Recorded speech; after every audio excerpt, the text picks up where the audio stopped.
El padre McGivney fue un párroco que murió durante la pandemia de gripe asiática antes de alcanzar la edad de 40 años. Comenzó su mayor logro, la fundación de Caballeros de Colón, cuando todavía no cumplía 30 años. En muchos aspectos era un sacerdote adelantado a su tiempo. Su visión de la relación entre laicos y clérigos se adelantó al Concilio Vaticano II por casi un siglo. Y su deseo de que los hombres siguieran siendo católicos guió su fundación de Caballeros de Colón. Y su convicción de que los católicos de Estados Unidos podían ser a la vez fieles a su iglesia y buenos ciudadanos ayudó a los católicos a reclamar su lugar en la sociedad estadounidense.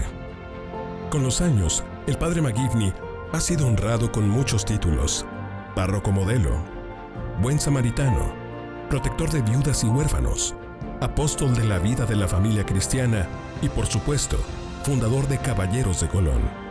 Sin embargo, su testimonio va más allá de los títulos. Él fue, sobre todo, un testimonio del poder de la hermandad espiritual y la caridad.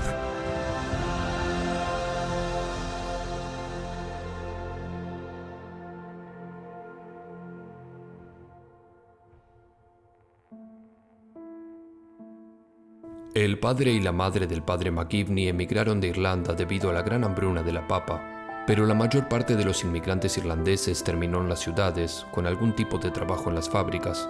El papá del padre McGivney terminó en Waterbury, Connecticut, como moldeador de una fábrica de latón.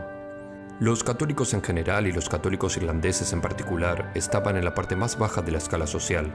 Ellos llegaron del país más pobre, sin mucha educación ni grandes habilidades, y por eso fueron discriminados en muchas facetas de la vida.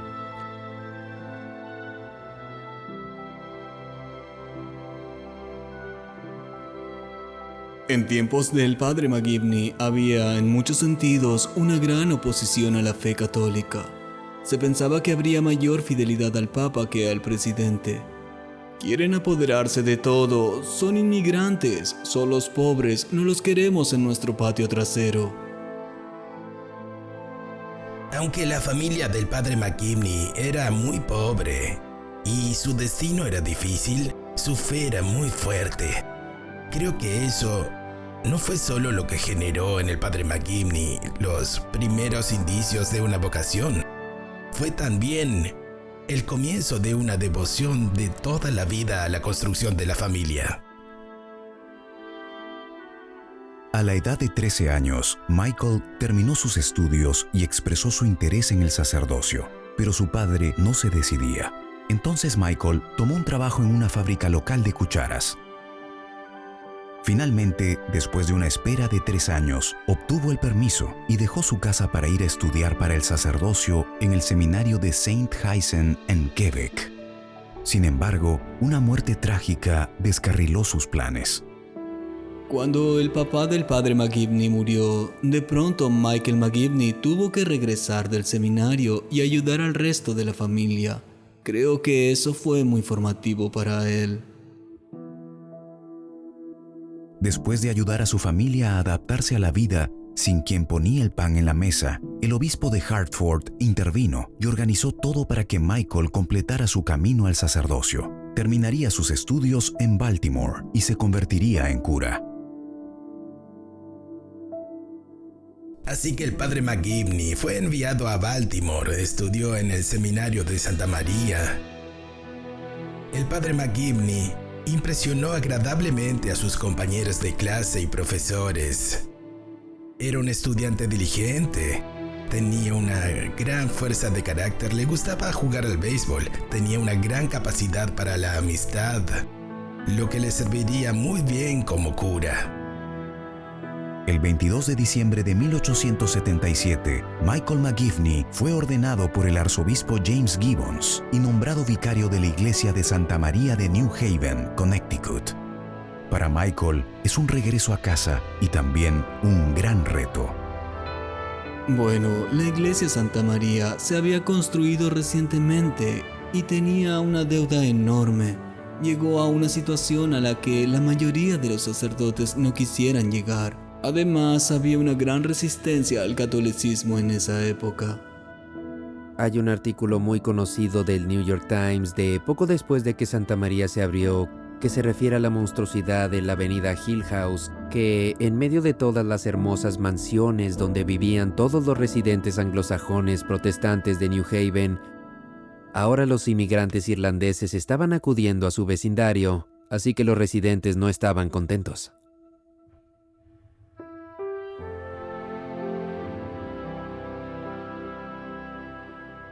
El padre McGivney se propone hacer de la iglesia de Santa María un centro de la vida católica. Reúne a los hombres de la parroquia para juegos de béisbol.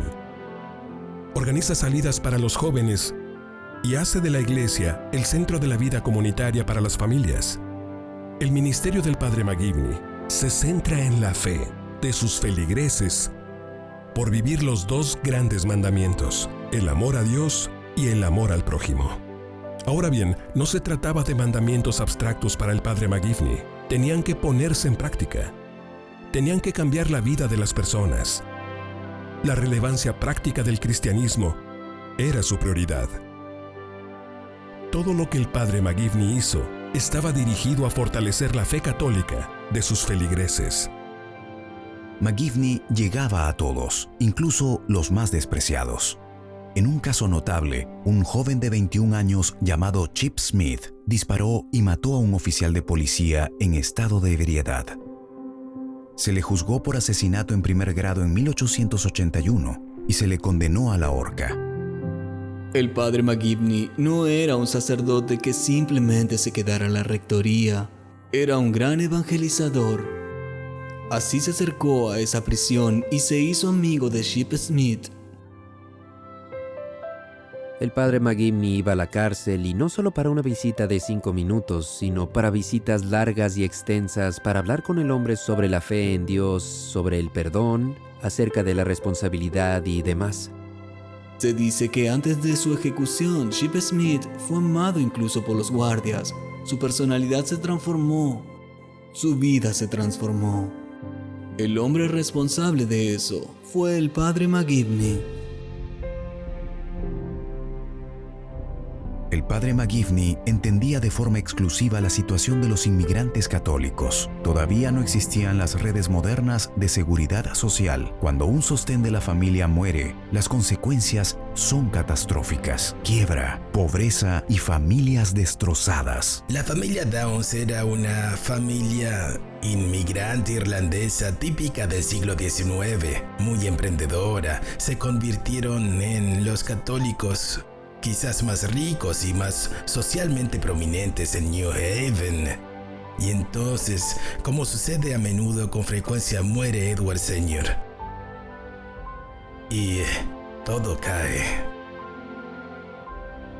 Si una mujer quedaba viuda, tenía hijos y no podía demostrar que tenía suficientes recursos financieros para el cuidado de sus hijos menores de edad, el Estado le quitaba a los niños y los colocaba en diferentes hogares institucionales, y luego además la fe católica de los niños no era apoyada, así que era una tragedia tanto personal como a nivel de fe. Comienza a parecer que la familia Down va a ser dividida por la corte de pruebas de New Haven. Y en esta hora de necesidad, ¿quién se ofrecería a ayudar, sino su párroco? El padre McGivney parece aceptar la tutela de los niños. Su intervención permitió al joven Alfred Downs permanecer con su familia y un día graduarse de la Escuela de Derecho de Yale. Este fue un momento crucial en la vida del padre McGivney. Había perdido a su padre. Ya había visto el costo financiero y emocional en su propia familia. Ahora era capaz de marcar una gran diferencia en la vida de otra familia. Entendió de primera mano la necesidad del programa de seguros de Caballeros de Colón.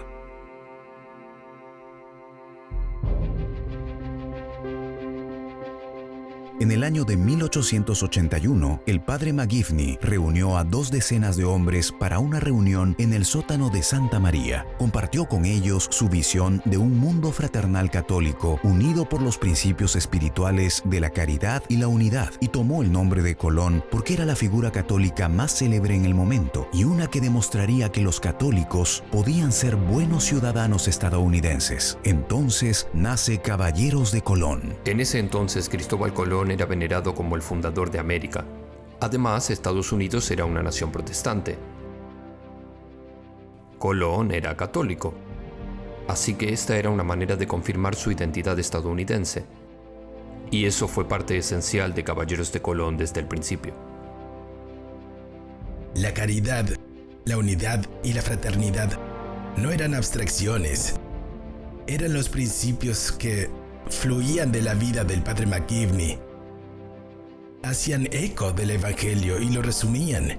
Y él fue capaz de no solo comunicarlos a aquellos primeros caballeros de Colón, sino también de inculcarlos en sus vidas y su espiritualidad.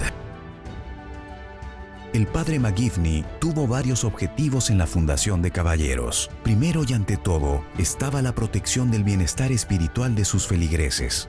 Los hombres católicos de New Haven se estaban alejando de la fe por las promesas de progreso social y otros beneficios de las sociedades anticatólicas. Lo que el padre McGivney vio era que se necesitaba un grupo católico para crear una red de hombres fieles capaces de fortalecer, en lugar de disminuir la fe en aquellos que se unían. El padre McGivney vio a Caballeros como una respuesta a las amenazas a la fe de los católicos, así como un medio para proteger a sus familias espiritual y materialmente. Mantener a la familia católica junta no solo significaba ayudar a esas familias a progresar socialmente, sino también mantener a la familia católica como tal. De nuevo, fue una forma muy práctica de transmitir la fe y por lo tanto de evangelizar a la próxima generación de católicos. El padre McGivney vio a Caballeros de Colón como una comunidad de hermanos preocupados unos por otros y que estarían allí para ofrecer darse la mano los unos a los otros. Todos estamos familiarizados con las grandes órdenes religiosas, los benedictinos, los franciscanos, los dominicos y los jesuitas. Estos hombres han ingresado a una hermandad. Pero ¿qué había de los hombres que se casaban y debían mantener a sus familias? Los hombres llamados a ser activos en su parroquia. ¿Cuál era la idea de una hermandad cristiana para ellos? Hoy en día, debido a la visión del padre McGivney, Caballeros de Colón ofrece a los hombres la oportunidad de unirse a una hermandad católica sobre la base de los principios de unidad, caridad y fraternidad. El padre McGivney insistió en el liderazgo laico de los caballeros, pero totalmente dedicados al crecimiento y desarrollo de la orden. Su testimonio sacerdotal también inspiró a sus hermanos Patrick y John a seguir sus pasos en el sacerdocio. En 1890, entonces sacerdote en Thomaston, Connecticut, el padre McGivney se enfermó durante la pandemia de 1889 y 1890. Ese virus causa un tipo grave de neumonía.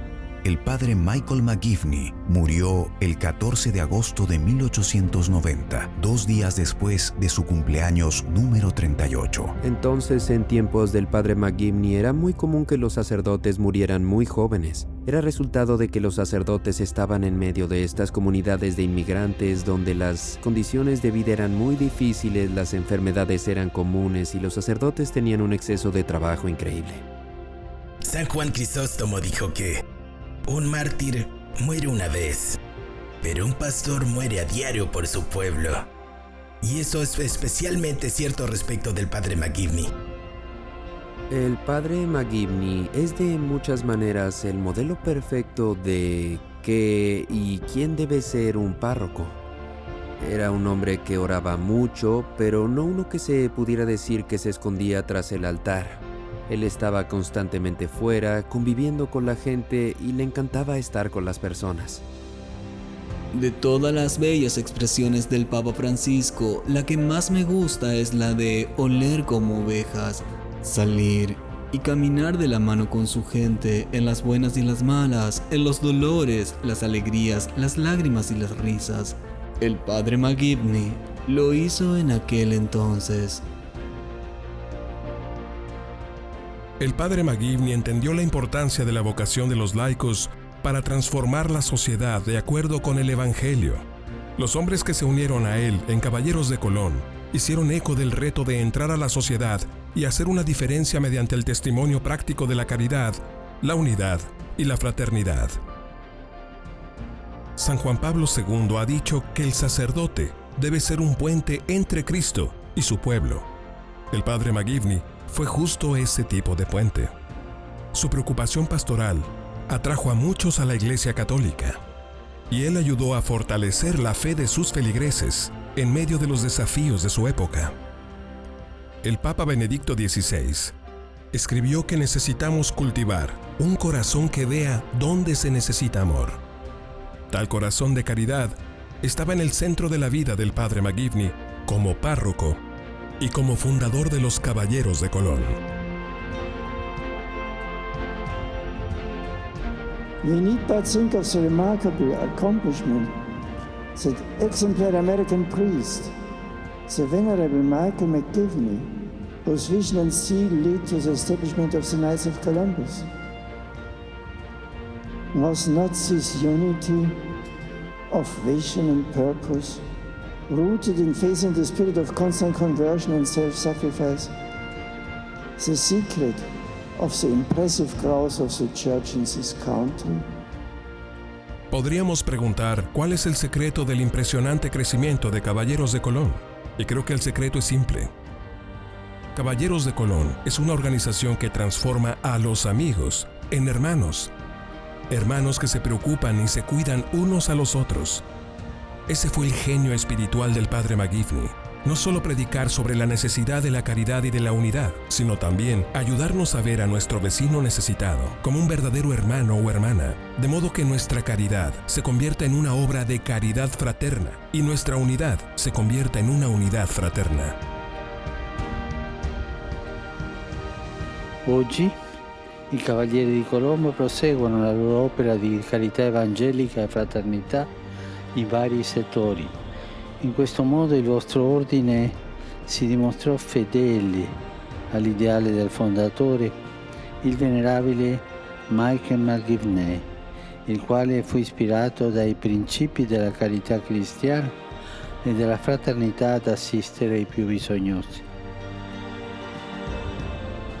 Cuando el Papa Francisco habla de la importancia de la fraternidad o les pide a los sacerdotes llevar el Evangelio a los márgenes de la sociedad, pienso en el padre McGivney, en su apoyo a las viudas y huérfanos y su preocupación por los pobres y los que sufren. El ejemplo del padre McGivney nos llama a ver nuestra unidad como católicos, a llevar a cabo la conversión necesaria para tratar a los demás como hermanos y hermanas y hacer el autosacrificio necesario para vivir una vida de caridad. A veces pensamos en la virtud heroica de nuestros santos como el logro de una especie de superhéroe espiritual, pero en realidad no es así. La virtud santa y heroica es realmente muy diferente. Se trata de vaciarse a uno mismo para que el Señor pueda verse trabajando a través del santo. Lo que el padre McGivney hizo, viviendo una vida discreta de caridad y unidad, y llamando a todos a mirarnos los unos a los otros como hermanos y hermanas, ha tenido un efecto indeleble en el catolicismo de Estados Unidos y en todo el mundo.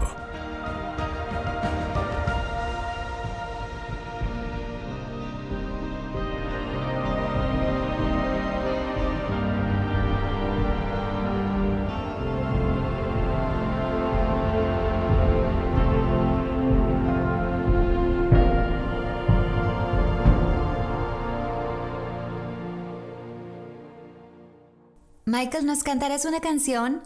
Dios te salve, María, llena eres de gracia.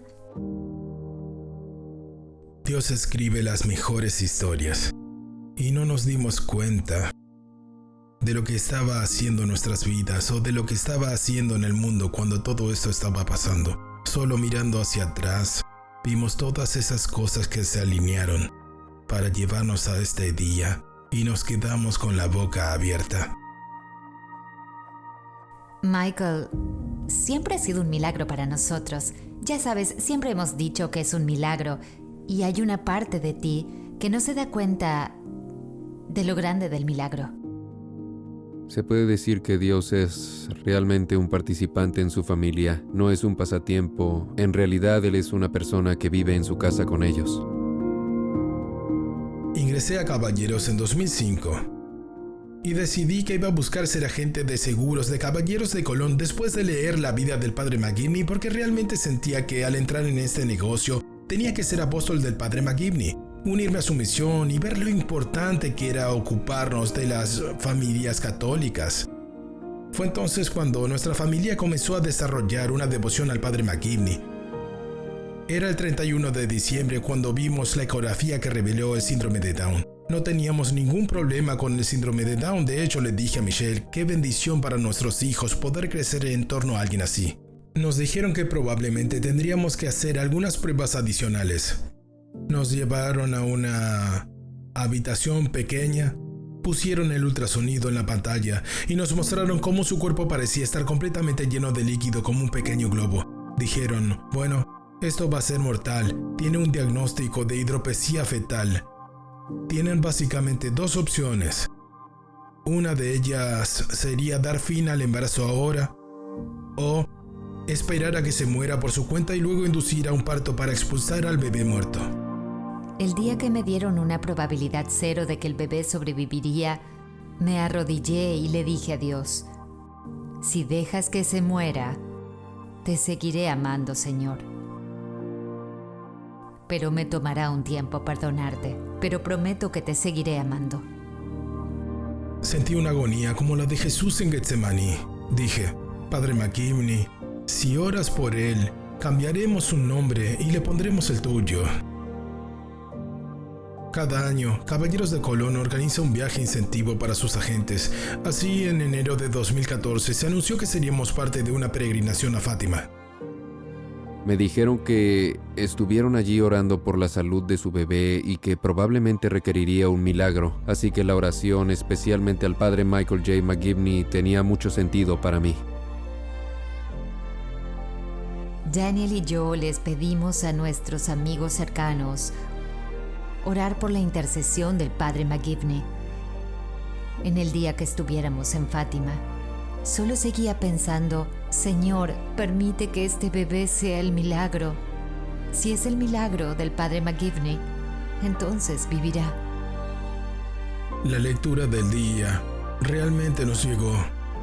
Jesús dice al hombre que va y le pide curar a su hijo, vuelve a tu casa, tu hijo vivirá.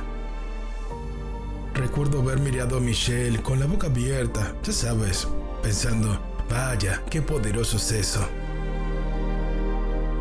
Físicamente sentí como si se levantara un velo. El quebrantamiento en mi corazón se ablandó, probablemente a partir de las palabras, ve en paz, tu hijo vivirá. Entonces, regresamos a casa y fui a la cita del ultrasonido para ver cómo iba el bebé.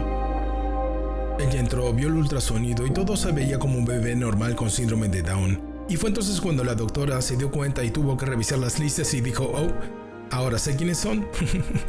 No se había dado cuenta al mirar la ecografía que éramos la familia con hidropesía. Este es el momento en el que tenemos que reconocer que algo milagroso ocurrió. La doctora imprimió una de las hojitas de la ecografía y dijo, miren esta imagen de este bebé. Este bebé es el más bonito que he visto en mi vida. Nació el 15 de mayo, el día en que se fundó el primer Consejo de Caballeros de Colón. Y a continuación entró la primera doctora que me dijo que Michael no viviría. Jamás olvidaré esto. Dijo, Michelle, nunca pensé que estaríamos aquí. Ha sido el honor más grande de mi vida, ayudarla a dar a luz a su precioso bebé. Creo que hay veces en tu vida en las que crees que has visto un milagro, pero cuando alguien te dice que en efecto ocurrió, es aún más especial. Y él es un milagro, en muchos sentidos, pero llegó a la familia adecuada. Creo que Michael ha cambiado definitivamente a nuestra familia para bien. Nos ha enseñado cómo amar a alguien que no tiene que ganarse tu amor. Nos ha enseñado cómo ayudar a las personas indefensas y ha traído muchísima alegría a nuestra familia por todo lo que hace.